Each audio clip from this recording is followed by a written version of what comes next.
Welcome everybody! ng content and ng template are two different ways to create reusable components in Angular. But what is actually the difference? Today I'm going to show you.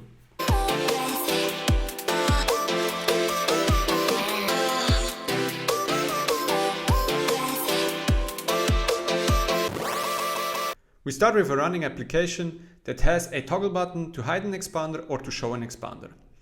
The expander itself can be expanded to see the current time, and it can also be closed. We will use this example to illustrate the difference between ng content and ng template. Let's first have a look at the implementation details.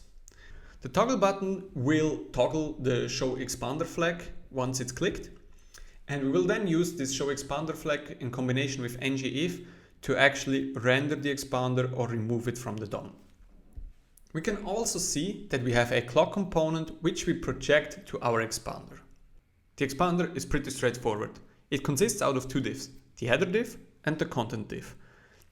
In the header diff, we show a heading that we accept as an input, and we also show two font awesome icons, an arrow up and an arrow down, which we show based on the expanded state.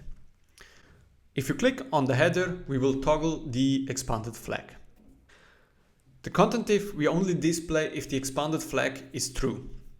If it's true, we will display the projected content using the ng content approach. In our case, we project a clock component, and this clock component uses the ng onInit lifecycle hook to calculate the current time. It also has two log statements inside the ng onInit lifecycle hook and in the ng onDestroy lifecycle hook. We will later see why this is important. As expected, our application is now working great, so we can expand to see the current time. But there is still one issue with the current implementation.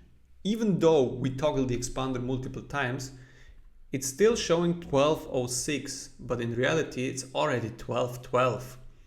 So the time is actually wrong. And why is that? To find the cause of this problem, we need to remember how the time is calculated and especially when the time is calculated. So if we check out the clock component, we can see that the time is calculated inside the ng onInit lifecycle hook. Maybe this lifecycle hook is not called at the correct time. We have these additional log statements that will help us figure out when the lifecycle hook is actually called. If we restart this application, we can see that even though the clock component is not rendered, ng onInit is already called. Means, initially, once the parent component is rendered, ng onInit on the clock component gets called.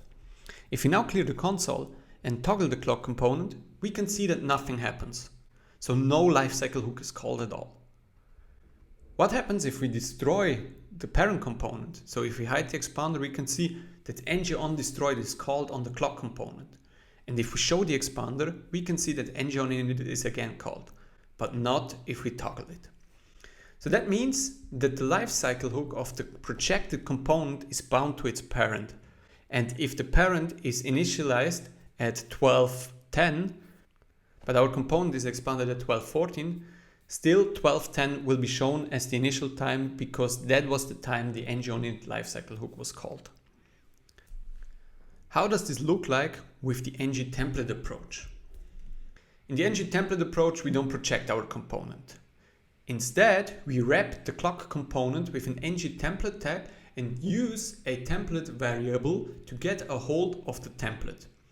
Then we pass down our template via input property to our expander, and inside the expander we use the ng container directive in combination with the structural ng template outlet directive to render the content. If we now refresh our application, we can see that no lifecycle hook is called at all, not even if we hide or show the expander. But once we start to actually expand our expander, we can see that the ng onInit of the clock component is called. Same for the ng onDestroy. The difference between ng content and ng templates are the lifecycle hooks. With ng content, the lifecycle hook is bound to the parent, and with ng template, it's bound to the time it's actually rendered to the DOM. It's important to be aware of this difference because there are scenarios where the wrong approach can introduce ugly bugs or even lead to memory leaks. I hope you enjoyed this tutorial. Make sure to follow me on Twitter, subscribe to my YouTube channel, or follow me on other social media platforms, which you will find down there in the description. And then looking forward to see you on the next tutorial.